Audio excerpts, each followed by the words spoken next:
এই জীবনে তিনটি গুরুত্বপূর্ণ শব্দ আছে যা বোঝা আমাদের কাছে খুব গুরুত্বপূর্ণ, এবং এই তিনটি শব্দের নিজস্ব অর্থ আছে। প্রথম হলো সঙ্গবদ্ধতা, অর্থাৎ একসাথে মিলে কাজ করতে হবে, একসাথে মিলে পরিশ্রম করতে হবে, সামনে এগোতে হবে। এরকম করতে পারলে আপনার শক্তি বৃদ্ধি পাবে, আপনার ক্ষমতা বৃদ্ধি পাবে, আপনি এগোতে পারবেন এবং অনেক দূরে যেতে পারবেন। দ্বিতীয় হলো আত্মবিশ্বাস। হেরে যাওয়া বস্তুও আবার জিতে নিতে পারবেন। যদি আপনার নিজের আত্মবিশ্বাস থাকে তাহলে আপনি কখনো পরাজিত হবেন না। এবং তৃতীয় হলো অহংকার। জয়লাভ করার পরেও কিন্তু এটা আপনাকে পরাজিত করতে পারে।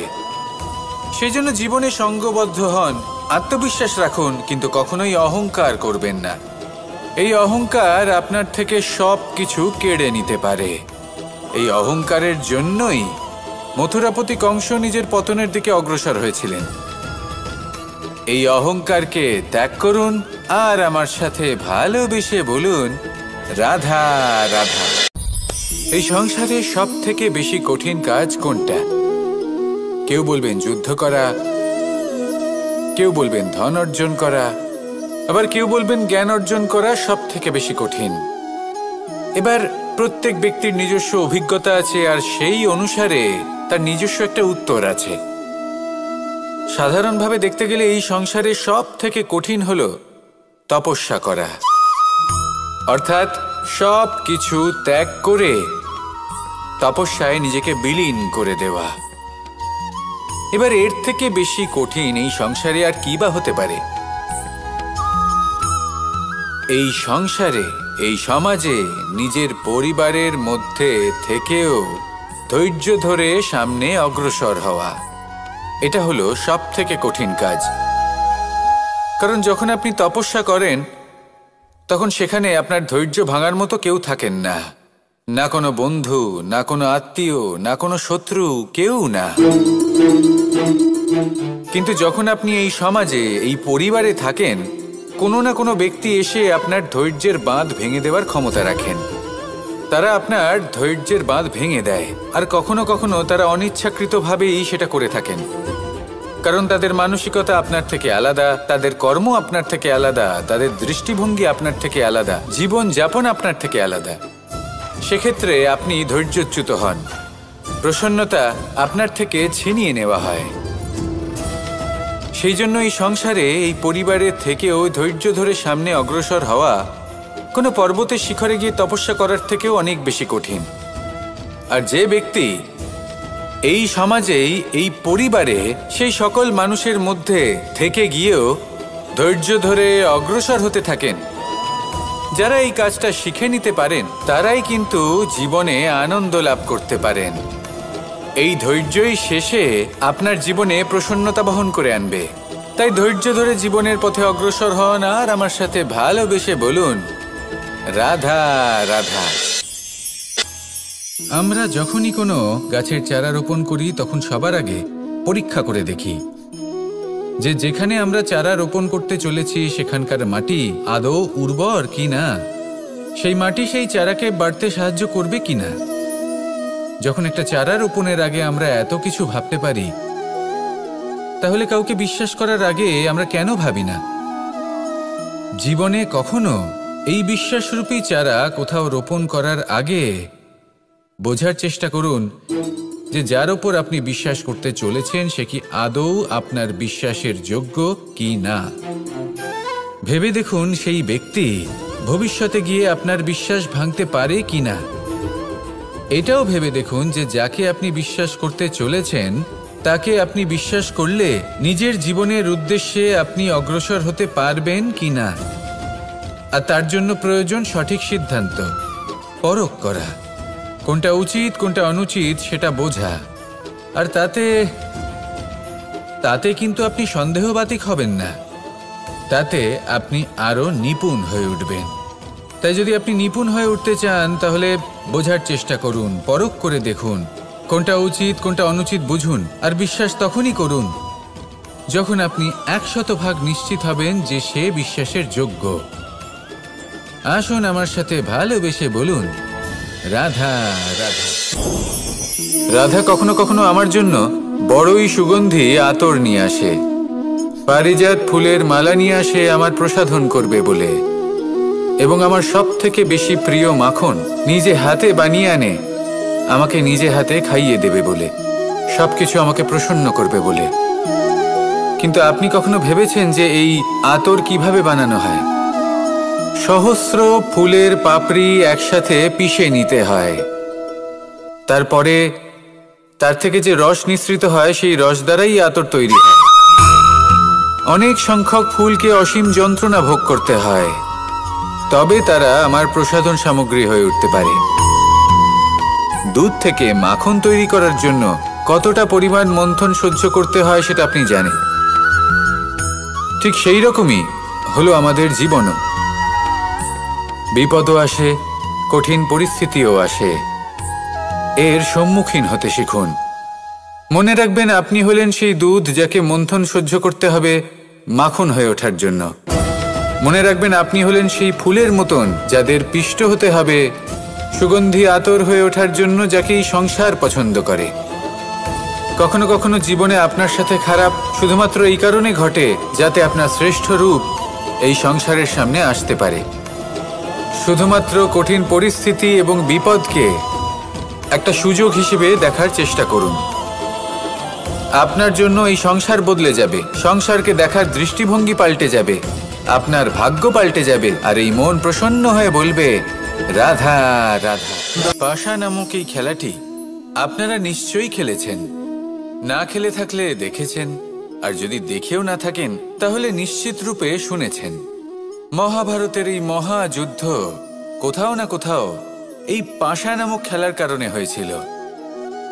পাশার এই বিচিত্র খেলা, দান, এইসবের কারণে কেউ নিজের মাথায় রাজ মুকুট পরিধান করেছিলেন, আবার সেখানেই পরাজিত হওয়ার জন্য কাউকে বনবাসও ভোগ করতে হয়েছিল। কিন্তু এই খেলা সমাপ্ত হওয়ার পরে সমস্ত ঘুঁটি আর এই পাশার ছক একই পুটলিতে স্থান পেল। এটাই হলো আমাদের জীবন। এই সংসারে আমরা জয় পরাজয়ের বিষয়ে এতটাই ভাবি, এত চিন্তা করি যে এই জীবনের খেলার আনন্দটাই উপভোগ করতে পারি না। আর অবশেষে কি হয়? কেউ জয়ী হন, কেউ পরাজিত হন, কিন্তু দুজনেই একই স্থানে পৌঁছে যান। প্রত্যেক ব্যক্তি মৃত্যুর পরে একটি নির্দিষ্ট স্থানেই পৌঁছতে বাধ্য, কিন্তু ততক্ষণ এই জীবন, এই খেলা, তার আনন্দ উপভোগ করুন। এই সংসারে সেই ব্যক্তি শ্রেষ্ঠ স্থানে পৌঁছতে পেরেছেন যিনি এই সংসারকে প্রকাশ প্রদান করেছেন, যিনি কখনো জয় পরাজয় এ বিষয়ে ভাবেননি, শুধু এই জীবনের খেলার আনন্দ উপভোগ করেছেন। এটাই আপনিও করুন, আর আমার সাথে ভালোবেসে বলুন, রাধা রাধা। প্রত্যেক মানুষ নিজের জীবনে দুঃখ অনুভব করেন। প্রত্যেকের দুঃখ আলাদা হতে পারে। কারোর মনে এই দুঃখ থাকে যে সে তার বাবা মায়ের সব ইচ্ছে পূরণ করতে পারেননি। কেউ এটা ভেবে দুঃখ পান যে সে চিরকাল সদাচার করেছেন, সৎকর্ম করেছেন, কিন্তু তাও তাকে দুরাচারী বলে মনে করা হয়। কেউ এটা ভেবেও দুঃখ পান যে তার সামনে যে ব্যক্তি রয়েছেন তার চোখে তিনি শত্রু হয়ে উঠেছেন বা দুষ্ট হয়ে উঠেছেন, যেখানে তিনি হয়তো কোনো অনুচিত কাজই করেননি। এবার এই সমস্ত বিষয় নিয়ে ভেবে নিজের ব্যক্তিত্ব নিয়ে সন্দেহ প্রকাশ করবেন না। যদি নিজের ব্যক্তিত্ব নিয়ে কোনো সন্দেহ থেকে থাকে তাহলে কর্ম সংক্রান্ত প্রশ্ন করুন যে আপনি যা করেছেন তাতে কি উচিত ছিল, কি অনুচিত ছিল। যেটা প্রয়োজন সেটা এটা বোঝার যে আপনার অন্তর্মন, আপনার বিবেক আপনাকে কি বলছে, আর আপনার অন্তর্মন আর আপনার বিবেক আপনাকে যেটা করতে বলবে শুধু সেটাই করুন। আর তারপরে এই সংসার কি বলবে, কি ভাববে সেসব নিয়ে ভাবতে যাবেন না, কারণ এই সংসার তো ঈশ্বরকেও প্রশ্ন করে থাকে, ঈশ্বরকেও দোষী মনে করে। কখনো কখনো যখন কোনো ঘটনা মানুষের ইচ্ছা অনুযায়ী ঘটে না, তখন মানুষ এটা বলে যে হে ঈশ্বর, আপনি আমার পাশে থাকলেন না, আপনি বড়ই কঠোর, এটা আপনার দোষ। যেখানে বেশিরভাগ সময় হয়তো সে নিজেই নিজের কর্মফল ভোগ করছে, আর কখনো কখনো ঈশ্বর হয়তো তার জন্য আরো ভালো কোনো পরিকল্পনা করে রেখেছেন, কিন্তু মানুষ সেটা বুঝতে পারে না। তাই দিনের শেষে যেটা প্রয়োজন সেটা হলো নিজের মনের কথা বুঝতে হবে। আপনার বিবেক কি বলছে শুধু সেটাই করুন আর সামনে এগোতে থাকুন। আমার সাথে ভালোবেসে বলুন, রাধা রাধা। পরিবর্তন, এটা হলো সৃষ্টির অমূল্য নিয়ম। এই সংসারে সবকিছু সময়ান্তরে পরিবর্তিত হয়, এই সময়ও পরিবর্তিত হয়। পরিবর্তন চিরকাল হয়ে এসেছে আর চিরকাল হতে থাকবে, কিন্তু এবার আমরা সেই পরিবর্তন কিভাবে লাভ করব যেটা আমাদের প্রয়োজন, যেটা আমরা চাই। আমরা জীবনে বিকাশ চাই। এই বিকাশ কিভাবে লাভ করতে পারি? এই প্রকৃতি কিন্তু আমাদের অত্যন্ত উত্তম উদাহরণ দিয়ে বুঝিয়েছে। একটি বিন্দুর উদাহরণ দিয়েছে যা ভবিষ্যতে একটা বিশাল নদীর আকার ধারণ করে। এটা কিভাবে হয়? মেঘ থেকে একটি বিন্দু ঝরে পড়ে সেই পর্বতের ওপর যেখানে হিম আছে। সেই হিমের সংস্পর্শে আসা মাত্র সেই বিন্দুর সাথে আরো বেশ কিছু বিন্দু যুক্ত হয়। তারপর তারা অগ্রসর হয়, আরো কিছু বিন্দু যুক্ত হয়, আস্তে আস্তে একটা ক্ষীণ ধারার রূপ ধারণ করে এবং সেটাই ভবিষ্যতে আরো এগোতে থাকে। অনেকটা যাওয়ার পর যখন অনেক সংখ্যক বিন্দু একসাথে যুক্ত হয় তখন সেটা বিশাল নদীর আকার ধারণ করে। এবার আমরা মানুষ বলে আমাদের সাথে এই নিয়মের অন্যথা হয় তা নয়। আমরাও এই প্রকৃতির অংশ, আমাদের ক্ষেত্রেও একই নিয়ম প্রযোজ্য।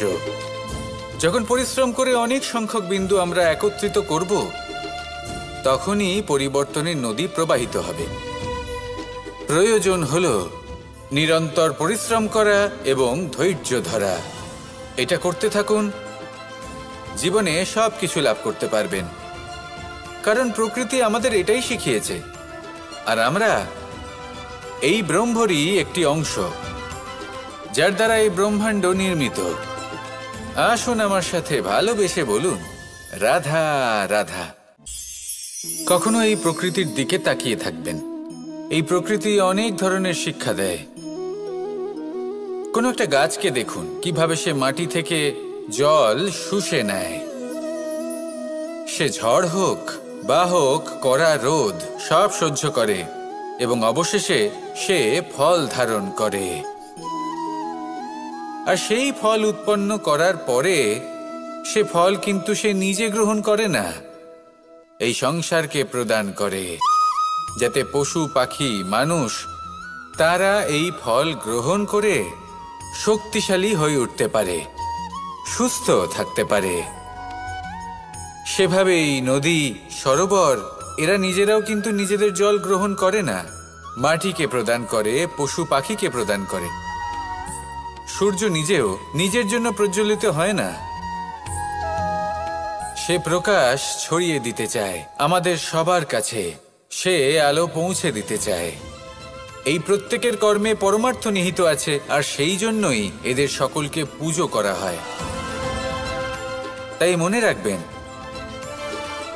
আপনার কাছে জীবন যাপনের অতিরিক্ত যা কিছুই আছে তা পরমার্থের জন্য।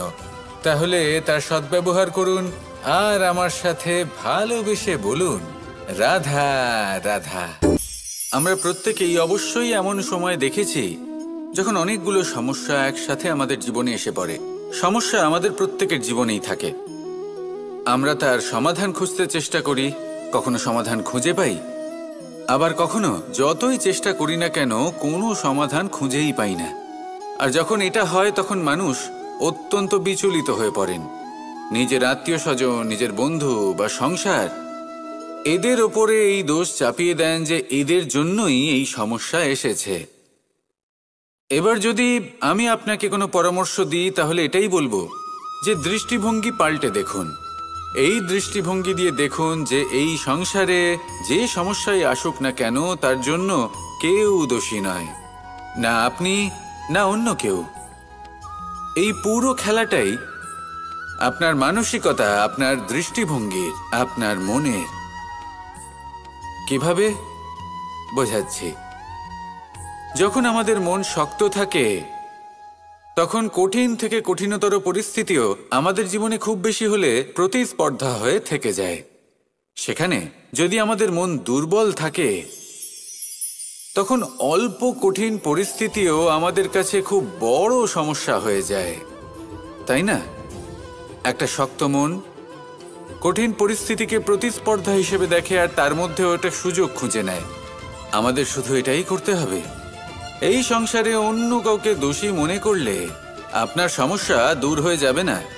সেই জন্য এই সংসারকে দোষ দেওয়ার বদলে এই সমস্যার মূলে চলে যান, সেটাকে বুঝুন, নিজের এই মনকে শক্ত করে তুলুন।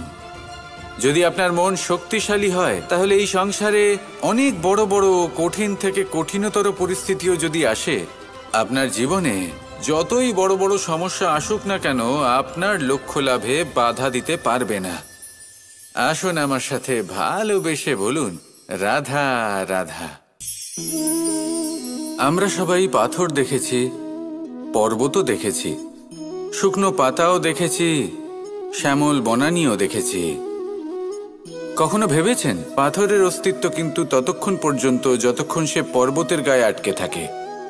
যখন সেই পর্বত থেকে সেই পাথর ভিন্ন হয়ে যায় ও নিজের অস্তিত্ব হারিয়ে ফেলে। আস্তে আস্তে কখনো পাথর কেটে বা কখনো পিষ্ট হয়ে সেই পাথর আস্তে আস্তে মাটিতে পরিণত হয় এবং পূর্ণরূপে নিজের অস্তিত্ব হারিয়ে ফেলে। এটাই পাতার সাথেও হয়। এই পাতা যতক্ষণ গাছের ডালের সাথে যুক্ত ততক্ষণ তার অস্তিত্ব থাকে। যখনই ডাল থেকে বিচ্ছিন্ন হয়, সেও নিজের অস্তিত্ব হারিয়ে ফেলে। আর এটাই আমাদের সাথেও হয়। যতক্ষণ আমরা নিজেদের আপনজনের সাথে যুক্ত থাকি, আমাদের অস্তিত্ব বজায় থাকে। যখন আপনজনদের সাথে সম্পর্ক ছিন্ন করি, তখন আমরাও আমাদের অস্তিত্ব হারিয়ে ফেলি।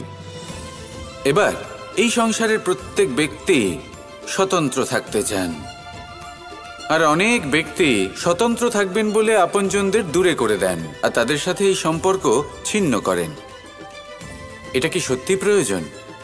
আপনজনদের সাথে সম্পর্ক ছিন্ন করে নিজের অস্তিত্ব হারিয়ে ফেলা প্রয়োজনীয়, নাকি আপনজনদের সাথে সম্পর্ক বজায় রেখে নিজেদের স্বতন্ত্র করে রাখা সেটা আবশ্যক?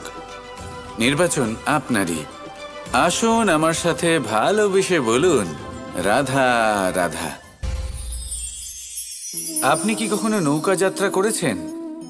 করে না থাকলেও নিশ্চয়ই দেখেছেন যে এই জল যা নিজের অন্তরে সব কিছু সমাহিত করে নিতে পারে, এই নৌকা সেই জলের ওপরেই ভেসে থাকে। নদীর স্রোত কাটিয়ে সে সামনে অগ্রসর হয়। কিন্তু যদি এই নৌকায় কোনো ছিদ্র হয়, তাহলে কিন্তু সেই নৌকা ডুবে যাবে।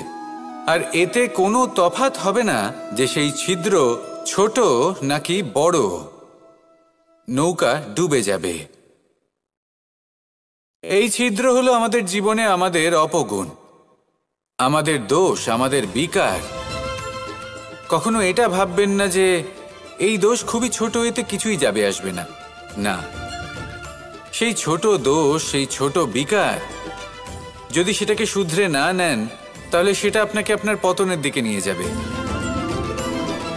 শেষ পর্যন্ত এটা আপনার ওপর নির্ভরশীল যে আপনি কি চান।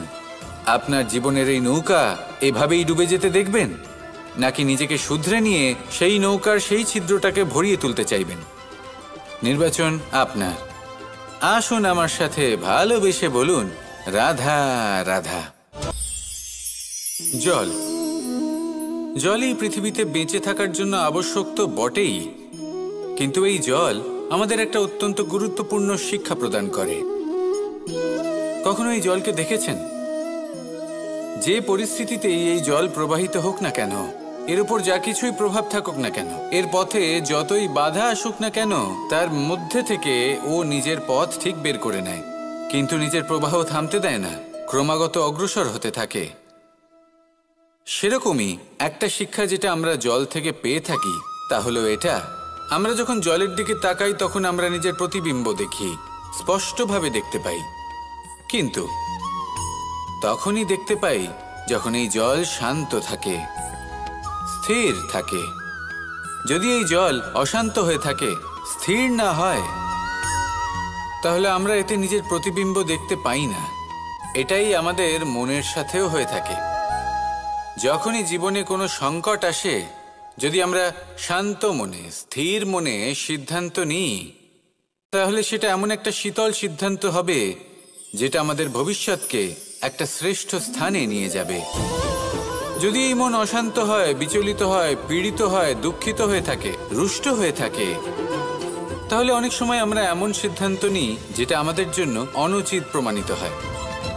যখন আপনি ক্রুদ্ধ ছিলেন বা দুঃখের বশে ছিলেন, তখন অনেক সময় হয়তো এমন সিদ্ধান্ত নিয়েছেন যেটার জন্য ভবিষ্যতে আপনি অনুশোচনা করেছেন। এবার দেখুন, এই আবেগগুলো থেকে আমরা পালাতে পারবো না, কিন্তু এই আবেগগুলো আপনার উপর কতটা প্রভাব ফেলবে সেটা আমরা অবশ্যই ঠিক করতে পারি। এই মনকে আমরা নিয়ন্ত্রণ করতে পারি। এটাই করুন, চিন্তা করুন, এই মনকে শান্ত রাখুন, স্থির হতে চেষ্টা করুন, আর তারপরে সিদ্ধান্ত নিন। আসুন আমার সাথে ভালোবেসে বলুন, রাধা রাধা। এই সংসারে ভৌতিক বস্তুরও নিয়তি আছে। যারাই এই সংসারে আসে বা উৎপন্ন হয়, তারা কিছুমাত্র সময় পর্যন্তই এখানে থাকতে পারে, আর তারপরে সেও লুপ্ত হয়ে যায়, অর্থাৎ সে নিজেও এই পঞ্চমহাভূতে সমাহিত হয়ে যায়। আমাদের সাথেও ঠিক এটাই হয়।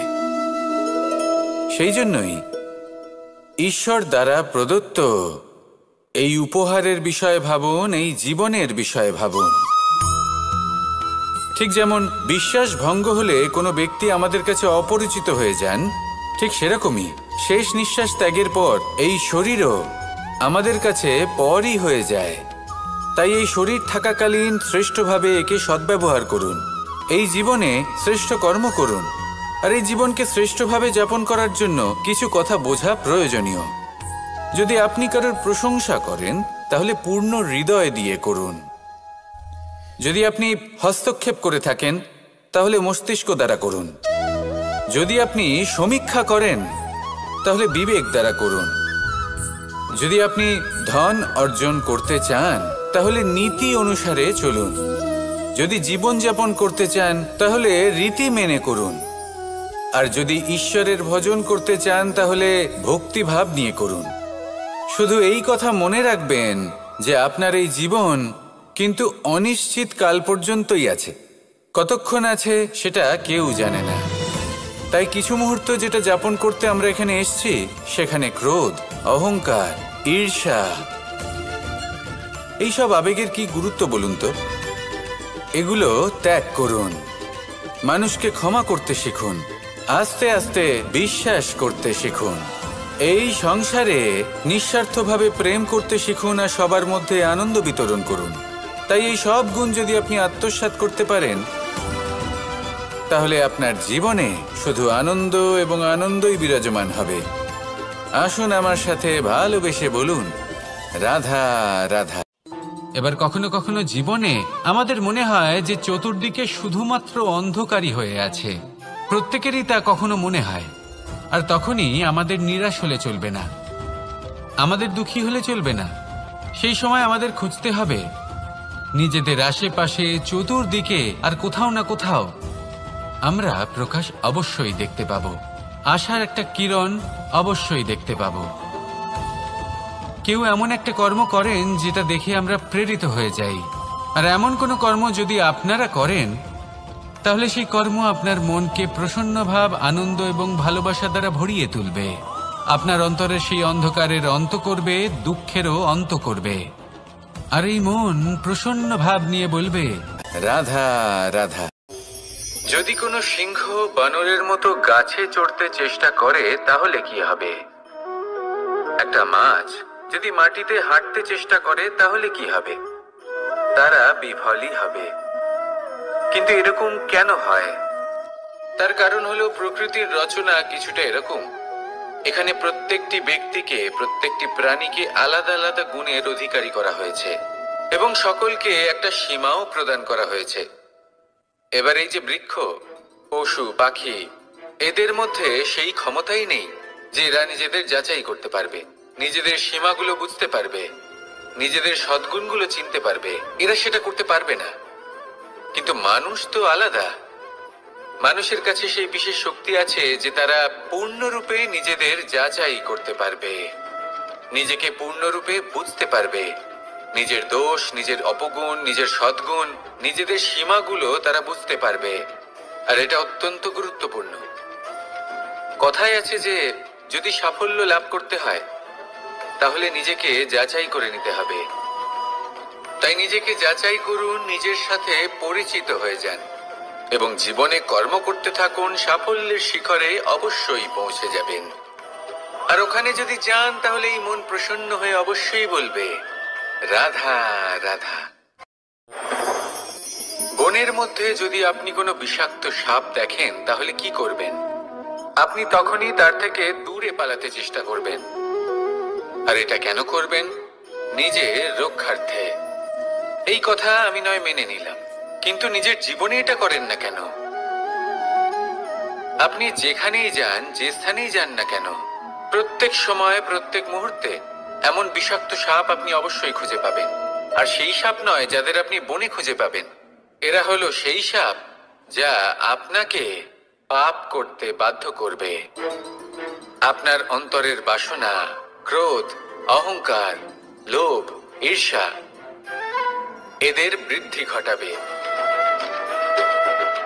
দেখুন, বনের এই সাপ আপনাকে একবার ছেড়ে দিতেও পারে, ছোবল নাও মারতে পারে, কিন্তু এই যে পাপরূপী সাপ আছে তা অবশ্যই ছোবল মারবে। কর্ম যদি করেন তাহলে অবশ্যই ফল পাবেন। সেই জন্য যখনই কোথাও যাবেন, যদি এমন কাউকে দেখেন, যদি এমন কিছু দেখেন যে আপনাকে পাপ করতে বাধ্য করছে, তাহলে সেই মুহূর্তে সেখান থেকে পালিয়ে যান। যেমন বনের সাপ দেখে আপনি পালাতে থাকেন। সৎকর্মের রক্ষা অত্যন্ত আবশ্যক। আসুন আর আমার সাথে ভালোবেসে বলুন, রাধা রাধা। মনুষ্য জীবনের সব থেকে বেশি গুরুত্বপূর্ণ বিষয় হলো মনের একাগ্রতা। এই সংসারের যে কটি মহান কার্য সম্পাদন হয়েছে তা হলো মনের এই একাগ্রতার একমাত্র ফল। আপনি অবশ্যই দেখে থাকবেন, অনেক ছোট বড় নদী যা বয়ে চলে তাদের সামনে একটা বাঁধ নির্মাণ করা হয় সেই সব নদীর জল সঞ্চয় করতে। বাঁধ হয়ে গেলে প্রয়োজন মতো বা মনের ইচ্ছে মতো তাকে ব্যবহার করা সম্ভব। এবার এটাই আমাদের মনের সাথেও সম্ভব। আমাদের মনের একাগ্রতা আজকের দিনে দাঁড়িয়ে বিভিন্ন ধরনের বিকার, ক্রীড়া এবং ভোগের মধ্যে ভাগ হয়ে গেছে। একে একত্রিত করতে হবে, একটা বাঁধ নির্মাণ করতে হবে। শুধু এটাই করতে হবে, যেটা উচিত কর্ম সেটাই করুন, যেটা অনুচিত কর্ম সেটা করা থেকে নিজেকে বিরত রাখুন। এটাই করতে হবে, যেটা উচিত কর্ম সেটাই করুন, যেটা অনুচিত কর্ম সেটা করা থেকে নিজেকে বিরত রাখুন। ব্যাস, এই কাজটাই আপনি করতে থাকুন, করতে থাকুন। মনের মধ্যে একাগ্রতার বাঁধ নির্মাণ করুন। আর একবার যদি তা নির্মাণ হয়ে যায় তাহলে যখন চাইবেন, যেখানে চাইবেন, যতটা চাইবেন একাগ্রতা প্রয়োগ করতে পারবেন। আর একবার যদি আপনি এটা শিখে যান তাহলে এই সংসারকে বদলে ফেলার মতো কাজ আপনি করতে পারবেন, সমাজকে শুধরাবার মতো কাজ করতে পারবেন। তাহলে এই মনকে একাগ্র করুন আর আমার সাথে ভালোবেসে বলুন, রাধা রাধা। আমরা সবাই ফল খাই, কিন্তু আমাদের সেই ফলই প্রিয় হয় যে পরিপক্ক হয়ে ওঠে, যেটা নম্র হয়, আর যে ফল অনেক বেশি মিষ্টি আর সুস্বাদু হয়ে থাকে, যাদের রঙে বাহার দেখা যায়। সেইভাবে জীবনে আমরা নানান মানুষের সাথে পরিচিত হই, কিন্তু সেই মানুষই আমাদের মন ছুঁয়ে যায় যারা বিনম্র স্বভাবের, যাদের বাণী খুব মধুর, যাদের অন্তরে আত্মবিশ্বাসের একটা তেজ, একটা রং দেখা যায়। এবার এমন ব্যক্তি আমরা কি করে হব? ঠিক সেইভাবেই যেমন একটা ফল রোদ, বর্ষা, শীত, বায়ু এই সকল সংকটময় পরিস্থিতির সম্মুখীন হয়ে পরিপক্ক হয়ে ওঠে, সেইভাবেই মানুষ সংকটময় পরিস্থিতির সম্মুখীন হয়ে পরিপক্ক হয়ে ওঠেন। যদি এই সংকটের সম্মুখীন হন তাহলে অভিজ্ঞ হবেন, আর এই অভিজ্ঞতাই শিক্ষা দিয়ে যাবে। এই অভিজ্ঞতা আমাদের শিখিয়ে দেয় যে আমাদের বিনম্র থাকতে হবে, অহংকার করে কোনো লাভ নেই। মধুর বাণীর যে কি মূল্য তা আমরা শিখতে পারি। এই অভিজ্ঞতাই আমাদের বুঝিয়ে দেয় যে উচিত অনুচিত কোনটা, আমাদের দৃষ্টিভঙ্গি তৈরি করে, আর এই দৃষ্টিভঙ্গি দ্বারা আত্মবিশ্বাস জাগ্রত হয়।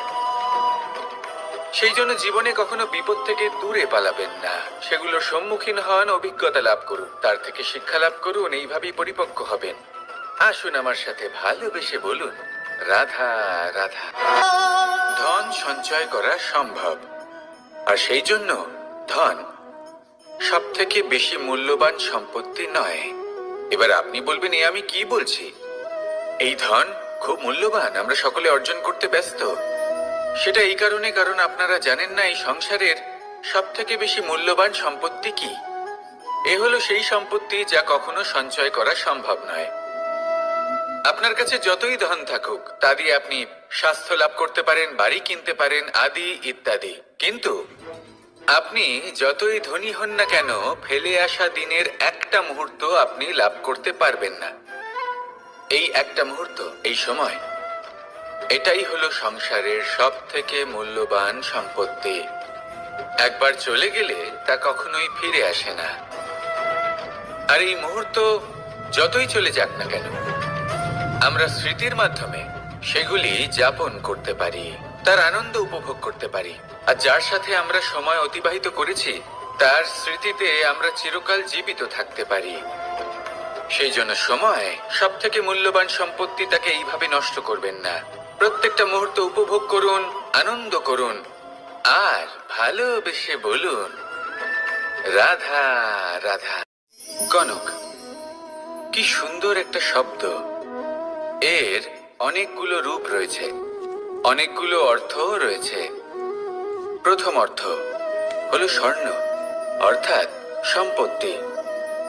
দ্বিতীয় অর্থ ধুতুরা, অর্থাৎ গাছের ছোট একটা বীজ, যা কিনা অত্যন্ত শক্তিশালী হয়।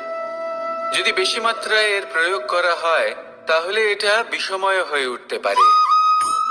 এই হলো সেই ধুতুরা যার প্রয়োগ মহাদেবের পুজোতে করা হয়। এবার প্রশ্ন হলো এটাই যে এই স্বর্ণ এবং এই ধুতুরার মধ্যে মিল কি রয়েছে। মিল হলো এটাই যে এই দুটোই মানুষকে মত্ত করে তোলে।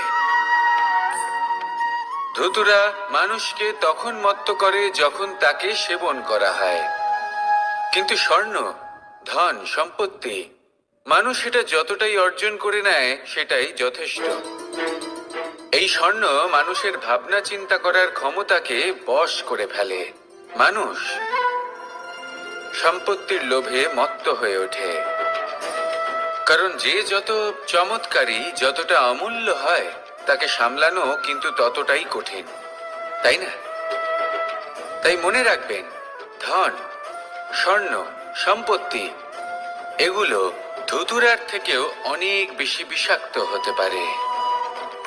তাই এর ওপর আত্মসংযমের একটা কবচ পরিয়ে রাখবেন এবং বিবেকের শক্তির সাথে এগুলো প্রয়োগ করুন, তবেই কল্যাণ হবে। আসুন আমার সাথে ভালোবেসে বলুন, রাধা রাধা। রোগ যদি এসে থাকে তাহলে তার ওষুধও অবশ্যই আসে। সমস্যা যদি আসে তাহলে সেই সমস্যার সমাধানও নিজে থেকেই আমাদের কাছে চলেই আসে। এই সংসার, এই জীবনের শুধুমাত্র একটাই নিয়ম আছে, আর তা হলো এটাই, এই সংসার হলো একটা চক্রের মতো। এতে শাশ্বত বলে কিছু নেই, নিত্য বলে কিছু নেই, আর যা কিছুই রয়েছে সব বদলাতে চলেছে। যদি আপনার জীবনে দুঃখ থাকে, সমস্যা থাকে, যদি আপনি বিপদ দ্বারা আচ্ছন্ন, তাহলে মনে রাখবেন সবকিছু বদলে যেতে চলেছে। দুঃখের সময় কাঁদবেন না, মনকে আরো দুঃখী করে তুলবেন না, কারণ এখানে যা কিছুই এসেছে তা যাওয়ার জন্যই এসেছে। তাহলে এত চিন্তা কিসের? আনন্দ সহকারে জীবন যাপন করুন, আর আমার সাথে ভালোবেসে বলুন, রাধা রাধা। মানুষের জীবনে তিনটি গুণ অত্যন্ত প্রয়োজনীয়: শ্রদ্ধা, বিনম্রতা, যোগ্যতা। যদি জ্ঞান লাভ করতে চান তাহলে শ্রদ্ধার প্রয়োজন, যদি মান লাভ করতে চান তাহলে স্বভাবে বিনম্র হওয়া প্রয়োজন, আর যদি মনোবাঞ্ছিত স্থান লাভ করতে চান তাহলে যোগ্যতার প্রয়োজন। বিষয়টা সহজ। শ্রদ্ধা আপনাকে জ্ঞান দেবে, নম্রতা আপনাকে মান, আর যোগ্যতা উচিত স্থান দেবে। কিন্তু যদি আপনি এই তিনটি গুণ সম্মিলিত করেন তাহলে এমন কিছু লাভ করবেন যা এই সব কিছুর থেকে অনেক ঊর্ধ্বে। সম্মান। আর এ হলো সেই সম্মান যা প্রত্যেক মানুষের নিজের জীবনে লাভ করতে চেষ্টা করা উচিত। কারণ এই হলো সেই সম্মান যার কারণে আপনি চলে যাওয়ার পরেও এই সংসার আপনাকে ভালোবাসবে আর মনে রাখবে। আসুন আমার সাথে ভালোবেসে বলুন, রাধা রাধা। জীবনে গতি অত্যন্ত গুরুত্বপূর্ণ, মতিও হলো গুরুত্বপূর্ণ, এবং তার থেকেও বেশি গুরুত্বপূর্ণ হলো সঙ্গতি। একটা জলের ফোঁটা, তার মধ্যে গতি থাকে, প্রকৃতির মধ্যে তা লাভ করার ইচ্ছে নিহিত থাকে। কিন্তু এই যে সঙ্গতি, তা নির্ধারিত করে যে এই জলের ফোঁটা ঝিনুকের মুখে পড়ে মুক্ততে পরিণত হবে নাকি বিষাক্ত সাপের মুখে পড়ে বিষে পরিণত হবে। এবার দেখুন, এই জঞ্জাল স্বর্ণকারের দোকানের সামনেও থাকে এবং জঞ্জাল একজন ব্যবসাদারের দোকানেও থাকে। কিন্তু জঞ্জাল যা স্বর্ণকারের দোকানে থাকে তা ব্যবসাদারের দোকানের জঞ্জালের থেকে অনেক বেশি মূল্যবান, কারণ তার মধ্যে সোনার কণার সঙ্গতি থাকে। সেই জন্য জীবনে সঙ্গতির উপর বিশেষ গুরুত্ব দেবেন। যেমন সঙ্গতি তেমনই আপনি হবেন। আসুন আমার সাথে ভালোবেসে বলুন, রাধা রাধা। প্রত্যেক প্রাণী ভালোভাবে জীবন যাপন করতে চান, এটা তাদের স্বভাবে আছে এবং ভাবাটা অনুচিত নয়। কিন্তু একটা ভালো জীবনের গুরুত্বপূর্ণ অংশ কোনটা? বসবাসের স্থান, সেই স্থান যেখানে আমরা জীবন অতিবাহিত করি। এবার মানুষ ভাবতে পারেন যে একটা ভালো বাসস্থানের অর্থ কি? সেই স্থান যেখানে সহজে জল পাওয়া যায়, যেখানে শুদ্ধ বায়ু পাওয়া যায়, যেখানে আনাজ উৎপন্ন হয়। এটা জীবনযাপনের জন্য পর্যাপ্ত বটে, কিন্তু ভালো জীবন যাপনের জন্য আরো একটা কথা আপনাকে বুঝতে হবে। সাধু, জ্ঞানী, পণ্ডিত ব্যক্তি, এই সকল মহাপুরুষ, এনাদের যে বাসস্থান তা অত্যন্ত বিশেষ হয়। এখানে এক ধরনের বিশেষ ইতিবাচক শক্তি থাকে, এমন একটা স্থান যেখানে দেবতারাও বিচরণ করেন। জীবন আমরা সবাই যাপন করি, কিন্তু জীবনের উদ্দেশ্য শুধুমাত্র জীবন যাপন করা নয়। জীবনের উদ্দেশ্য হলো মুক্তি লাভ করা। আর এই সকল সাধু, জ্ঞানী, পণ্ডিত ব্যক্তি, এই সকল মহাপুরুষ আপনাকে মুক্তির পথে নিয়ে যেতে পারেন। কারণ এরা হলেন সেই মহাপুরুষ যারা নিজেদের অন্তরের বিকার, অহংকার, ক্রোধ, বিদ্বেষ, এই সকল দোষগুলিকে ত্যাগ করেছেন, এদের ওপর বিজয় লাভ করেছেন। এমনই একজন ব্যক্তি আপনাকে মুক্তির পথে নিয়ে যেতে পারে। প্রয়োজন হলো শুধুই এনাদের চিনতে পারা, এদের কথা বুঝতে পারা এবং এদের দেখানো পথে চলা। যদি আপনি এটা করতে পারেন তাহলে এই মন প্রফুল্ল হয়ে বলবে, রাধা রাধা।